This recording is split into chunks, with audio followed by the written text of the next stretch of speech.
may tropa kami dati si nakalimutan yung pangalan. Basta Cebuano yun siya. Dumating, bago lang siya sa Amerika. Cebuano talaga siya. Ngayon, pinagtrabaho siya sa bentahan ng mga sapatos. Yun, ganun. Ngayon, may nagnakaw na Meksikano. Di ba nilabas na yung box, di ba? So, 2 pair na yun. Tinakbo ng Meksikano ngayon. Si Cebuano naman, dahil first day siya, inahabol niya ngayon yung Meksikano. Bisaya talaga to na mabilis tumakbo, yung ganong klase. So, nahuli niya yung Meksikano. Diba? Binugbog niya. Siyempre, kunting away ganyan, siguro sumupak siya, ganyan-ganyan.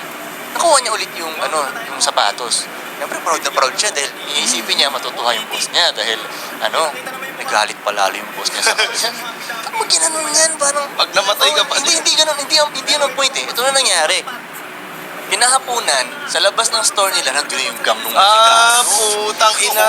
Ay, inaabangan ngayon siya. Inaabangan ngayon siya, hindi ngayon siya makalabas. Tapos nung tumagal-tagal lang siya sa Amerika, mas nagbago na yung mindset niya na parang, pampinas masyado yung mindset ko. Well, fuck that, di ko isusugal yung buhay ko sa sapatos na yan. Pinas Warrior.